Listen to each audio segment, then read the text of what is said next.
Good morning. My name is Adrian Monk. I am the Managing Director in charge of Communications and Social Engagement at the World Economic Forum. Thank you for joining us. This is the opening co-chairs press conference for this World Economic Forum on the Middle East and North Africa 2017, held here at the Dead Sea in Jordan. Welcome to everyone joining us now on the live stream. And it's a great pleasure to introduce 5 of our co-chairs for this meeting this morning. Majid Jafar, a young global leader of the World Economic Forum and also Chief Executive Officer of Crescent Petroleum from the UAE. Maurice Levy, Chairman and Chief Executive Officer of Publicis Groupe France. Khadija Idrissi Janati, Founder and Chief Executive Officer of KMK Group Morocco. Arif Nakvi, Founder and Group Chief Executive of Abraj Group from the United Arab Emirates. And Dominic Barton, Global Managing Partner of McKinsey & Company. We'll be hearing from each of our co-chairs about their hopes and aspirations for this meeting, and we'll also have an opportunity to take some questions at the end. If you could, during the questions, please let us know your name and your organization. That would be a fantastic start. And if we can keep questions to our theme and to the purpose of our meeting here in Jordan, that would be fantastic. So without further ado, I'm going to introduce Majid and ask Majid to share some of his thoughts on this meeting. Majid. Thank you. So as you know, this is the first summit for our region by the World Economic Forum for 2 years. It comes at a time of great challenges in the region that you all know and report on, but also I think a key theme of this summit is to emphasize the opportunities and some of the positive stories from our region which don't get reported on. In particular, with the youth and entrepreneurship. From among the 1,000 people here, we have 235 women leaders, which is the highest percentage that we've had. And in addition, 100 startups that were identified in partnership with the International Finance Corporation and present a more positive, hopeful message. From the private sector perspective, the Regional Business Council, representing 40 leading companies from across the Middle East, North Africa region, we've been working on tackling youth unemployment, which is the big challenge of the region, both from the bottom up in terms of investing in upskilling. We've exceeded 100,000 young people, which was the target we set here 2 years ago. We're heading to 200,000 young people from across the region, providing them with better skills and looking beyond that to 500,000 by next year and even 1 million. And then looking from the top down, what are the policy reforms we need from governments in the region?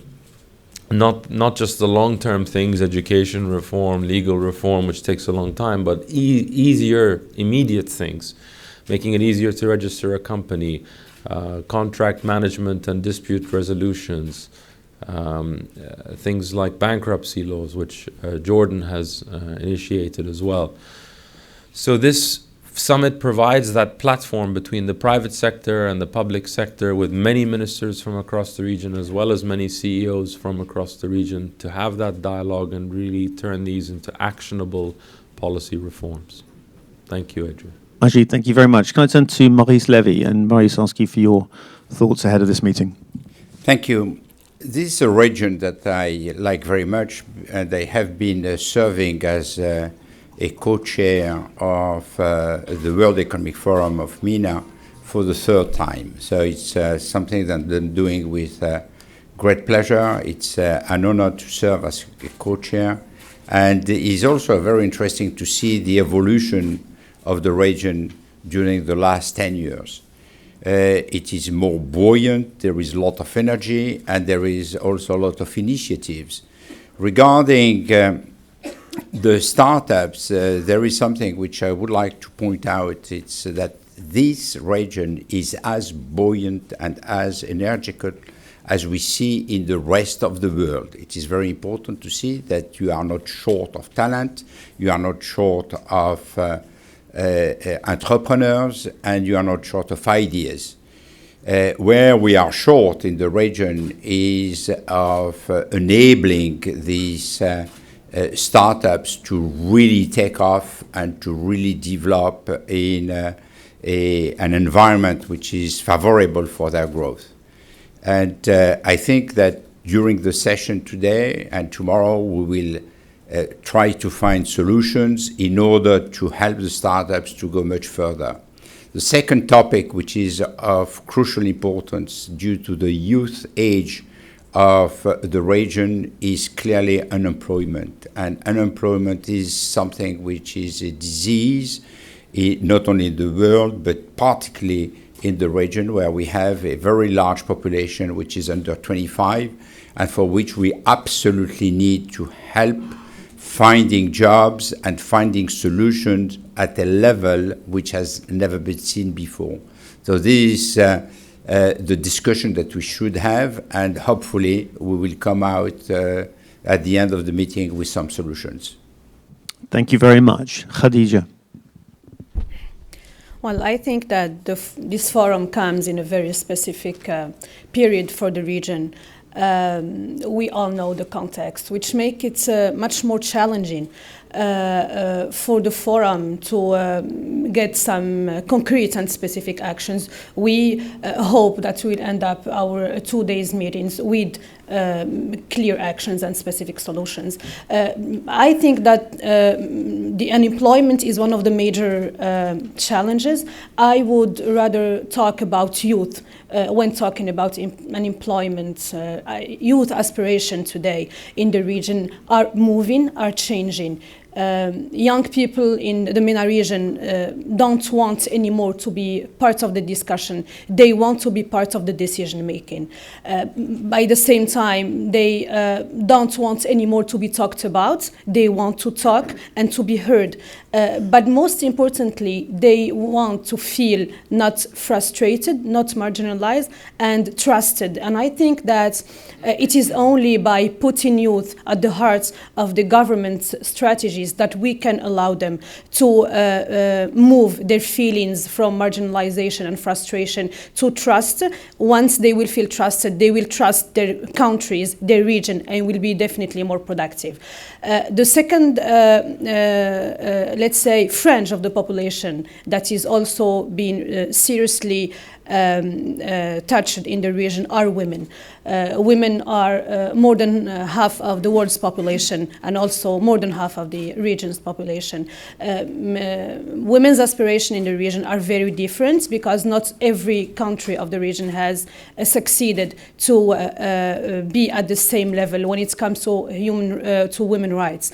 In some countries, women still are asking to be full citizens rather than be under need a tutor to travel. In other countries of the region, they are aspiring to parity when it comes to political instances. I think that the forum can help advance women's situation in the region. This forum has a very specific force, magic, I would say, that of its ability of bringing together around the same table all the stakeholders, governments, private sectors, and also some of the civil society, international institutions. So if we manage to get some advancement when it comes to youth and women at the end of these 2 days, I think that we can operate or start operating this generational transformation that we are aiming at today.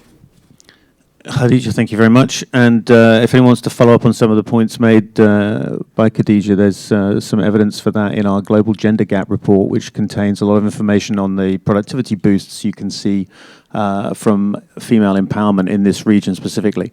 Arif, can I turn to you, sir? Sure, thank you.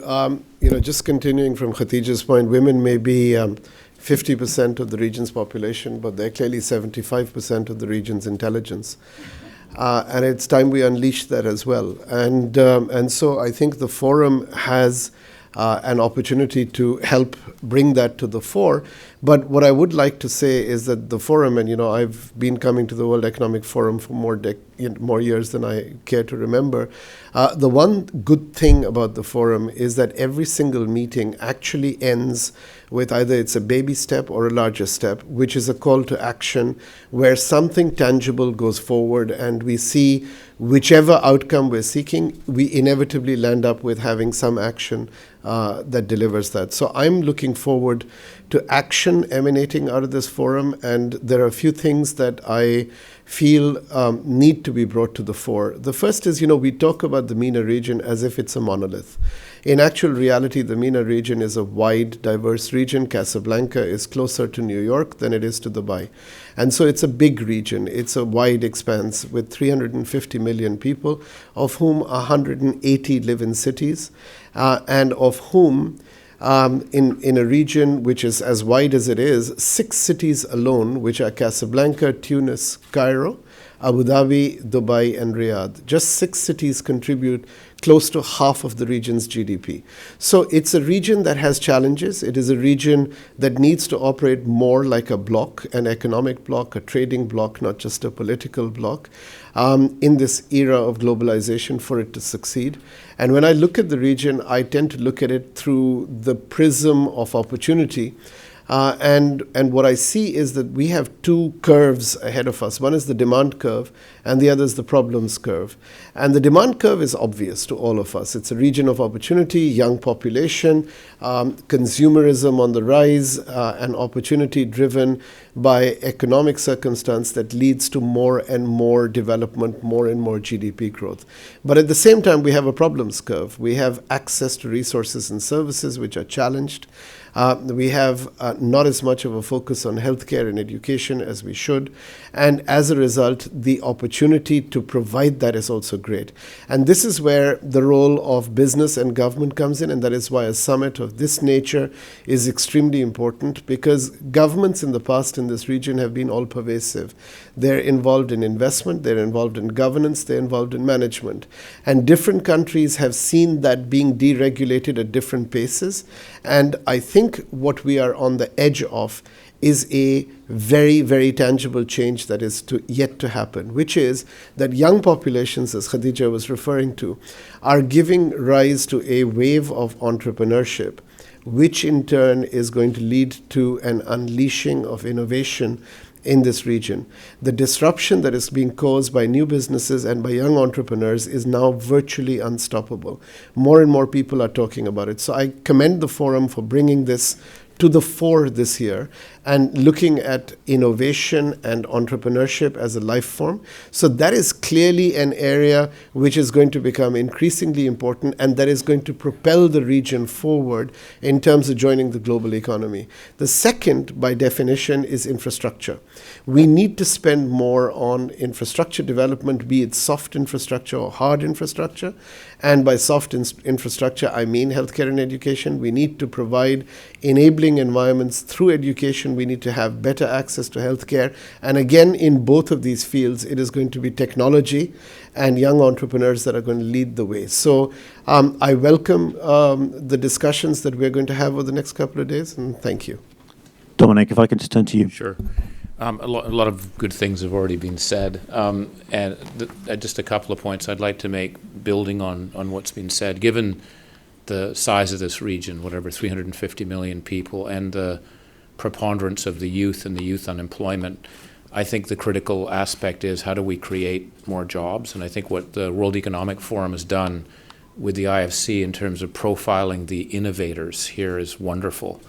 But the main point I want to make is, while we see these amazing innovators who are here across many, many different sectors, in this region we produce about 1/130th the number of innovators that we see in other parts of the world. And as Maurice said, it's not about the talent. In McKinsey, this region's a major source of talent for us globally, not just for the work we do here. We hire people here for other parts of the world because the talent is phenomenal.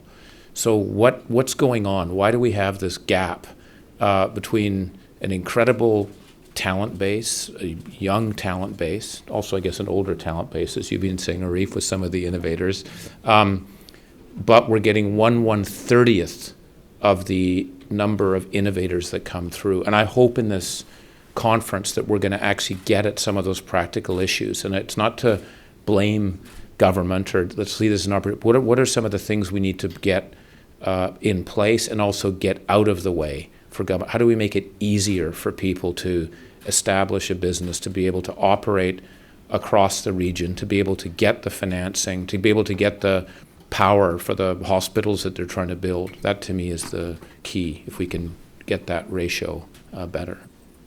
Thank you very much. Thanks to all our co-chairs. We have to have a hard stop, I'm afraid, at 10 o'clock, so we've got time for a few questions. Can I just get a sense in the room of who has a question?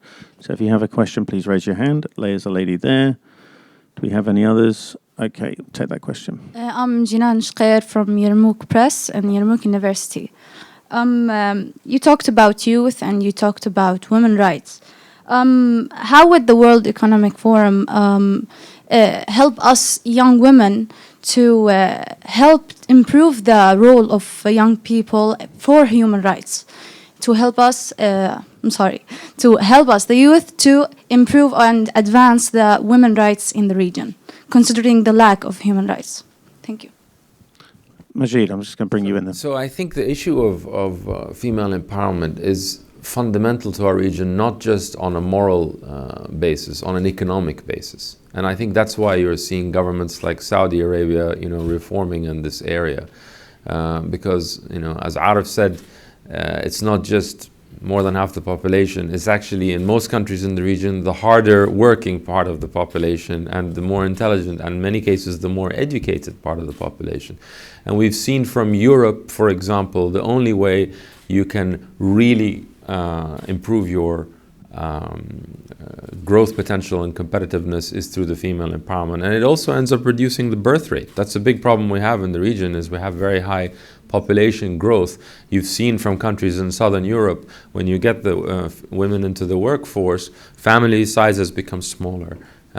So there's dual effects. So I think there are multiple possible reforms, and the gender equality is one of the core systems that the World Economic Forum now looks through all its global initiatives, is this issue of gender equality. Hadija, if I can just bring you in. Yes, I would like to add to that advancing women's rights and women's, let's say, conditions in the region needs only, between brackets, a cultural transformation. This is all it needs. That in many countries, I come from Morocco, and in Morocco, for example, we have plenty of laws that are advancing really the status of women. What needs to be changed and where the governments need to act is about changing the paradigms, changing the way that the society looks at women. We have to stop looking at women as complementary to men. We need to look at them as individuals, as full citizens who are not only able to consume, but most importantly produce added value to the community, whether it is a family or the country or the whole region. Many women start moving from country to another for work purposes. And this is exactly how we need to see at them, as value producers and value adders rather than just consumers. Very good point. And just a point worth remembering, around the world, despite the efforts of the French and Canadian governments, only 15% of government ministers are women. Question from the gentleman at the back. Hani Mawad from Orient News Television. With my respect to you all, I feel that when you speak that the region is in peace, my question, what the main subjects or the main discussions about the results of wars and struggles in this region, especially in Syria, in Yemen, in Iraq, and in Libya? What the main subjects the forum will discuss in this round? That's a great point, and I trust you'll be here later on for our co-chairs press conference, when we'll have some of the ministers from Germany, Norway, and other places to maybe add a little bit more light on that discussion. But if amongst our co-chairs, I can, someone who's been involved in helping the forum with work on peace in the region is Maurice Levy. Maurice, perhaps you could just speak to a little bit of that. Yes, there is a specific session which is called Breaking the Impasse, which is devoted to peace, and I will be part of that session. And clearly the fragility of the region lies very much on terror and a lot of issues that you have mentioned. This is something which, as Adrian said, will be addressed by a separate group of co-chair. We are mostly in that group toward more economic aspects, except myself, where I'm involved in the peace talks regarding the region. So I think that the answer to your question, if you want to have an accurate answer, will come at the second group. Great. Can I just have we've probably got time, just one or two more questions. I can see there's someone on the front row. Do we have anyone else before I have to close it down? Okay. Quick question. Yes. Thank you so much. Thank you, Adrian. My name is Irene Hell. I report for Newsweek Middle East. I'm delighted that you put your big power, you're all in your field, extremely powerful leaders, into pushing the Middle East. So this is so important for the region. So, and you're not just talking, you're doing. In a shuttle, I've learned that Mr. Levy is supporting startups. One of them is here. Thank you. And I'm very impressed by Crescent for two reasons. You're also not just talking. You built the Center for Economic Growth. Would love to learn more about it.